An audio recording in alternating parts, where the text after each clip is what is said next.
रोए अगर शख्स कोई तो वो कमजोर कहलाता है। कौन जाने इस दुनिया में कोई किसी के लिए क्यों रोता है। अगर इतना ही आसान होता रोना तो कभी किसी शख्स का दिल ना टूटा करता। कि बुरे लगने और रोने में फर्क होता है जनाब, ये अश्कों को हर किसी पर बहाया नहीं जाता। रोका ले रोकात नइखे आँखिया से नीर रहे, लागता कि बेघातावे देहिया में तीर रहे। रोका ले रोकात नइखे आँखिया से नीर रहे, लागता कि बेघातावे देहिया में तीर रहे। तहाले कबनो बैठ के बुला दे माई रे,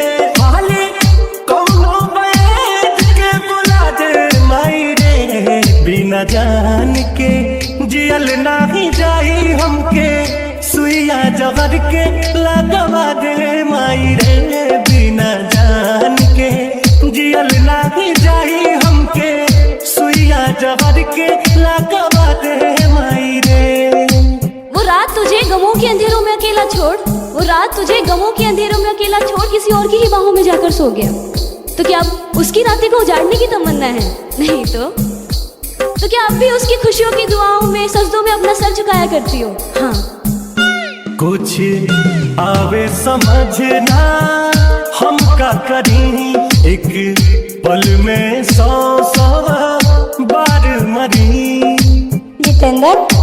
जितेंद्र कुछ आवे समझना हम का करी, एक पल में 100 बार मरी।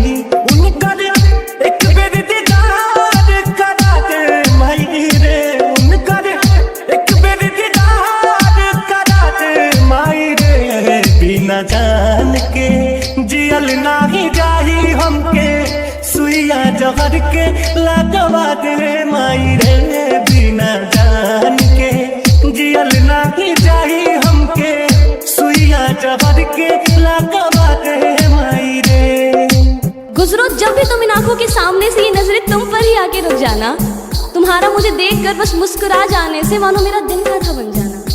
तुम्हारे चेहरे की उदासी देखकर मेरा दिल का तुमसे बात करने के लिए तड़प। अब सहल न दर्द सहाला हो, बिन कुंदन जियल नहीं जाला हो।